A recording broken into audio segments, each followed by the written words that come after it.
lead on from that point, I think one of the associations Egyptians have in their mind with foreigners is that foreigners are more nomadic.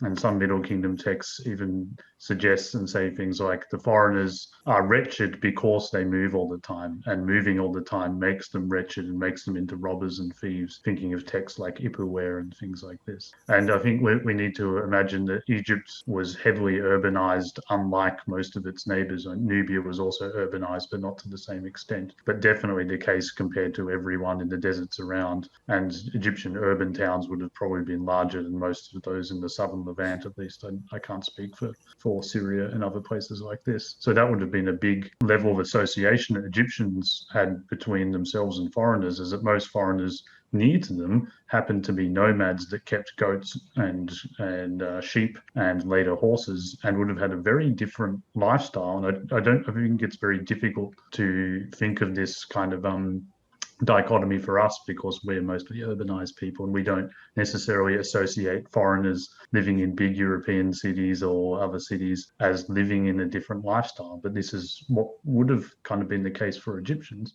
And I think this is actually something that is really deeply part of the Egyptian identity, the fact that the Egyptian needs to settle, whether it is in Egypt or whether this is abroad. And that as long as you are in this kind of configuration, then there is, I think, quite a big flexibility as for foreign elements to come into that box. I explain what I mean.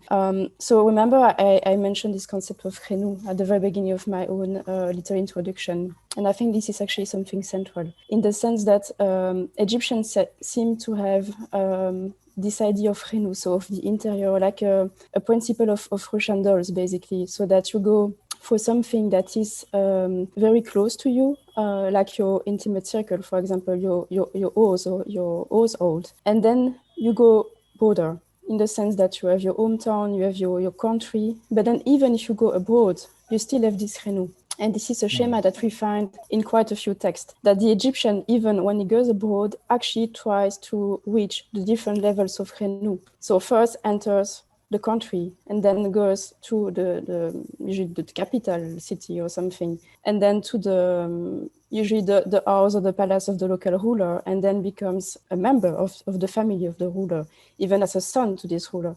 So there is this idea of entering circles somehow. And I think that within this actually bubbles or circles, there is quite a lot of room for different elements, in the sense that if you take the case of Amunenchi, for example, who is like clearly a foreigner, but he's still considered as less foreigners than others because he's got a name, because he's actually close to the main protagonist. Yet he's still a foreigner, and when our hero comes back to Egypt, he has to get rid of these foreign features. But when he's actually over there, this is considered as the Egyptian bubble, kind of. So there is this interplay between like a core identity and then features that you can add to this. So my feeling is that it's more about a general way of behaving, that there are some boxes that you should check, and then the rest is actually pretty much flexible. As much as you are basically settled, then you can be considered pretty much as an Egyptian.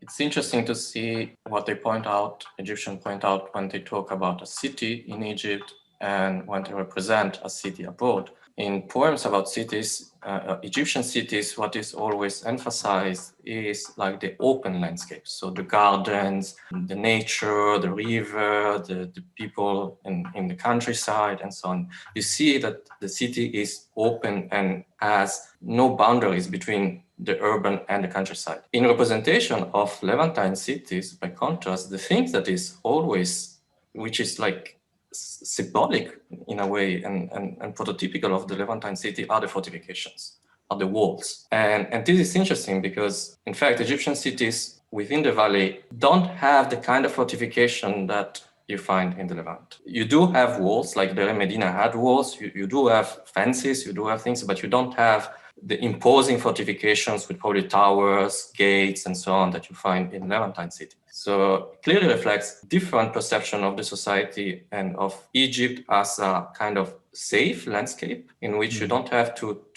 protect your urban reality from the countryside around, in contrast with the Levant, and this actually goes in connection with the question by Joanna Pinto, which I think is very interesting.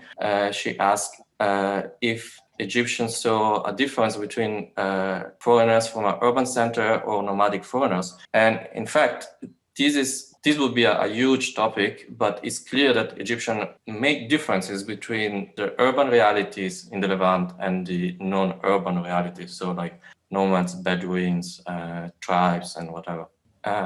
So clearly this is something that connects with all these issues of perception of home, perception of landscape, security, feeling of safety, and so on. So I think there was this idea that going into these nearby deserts with people with very different lifestyles and really harsh terrain is so different to how most people live. I mean, you can walk over hills in most countries and there won't be a desert, but in Egypt, every time you walk over the hill, there'll be a desert. And if you go too far into it and you don't know what you're doing, it is inhospitable, and the texts show that. I think there's a famous text in Wadi Hammamat which mentions something. It's a boast on how few people died in the expedition, which doesn't seem like something to boast about. But what they're trying to say is that only a few people died in this expedition, usually a lot die. So I think they did have a possibly unique worldview about the safety of the environmental, safety of their own home versus their immediately adjacent landscapes, which were quite inhospitable, but nevertheless settled with nomadic peoples until you get further north in the Levant to Israel, Palestine, and Syria, in these places.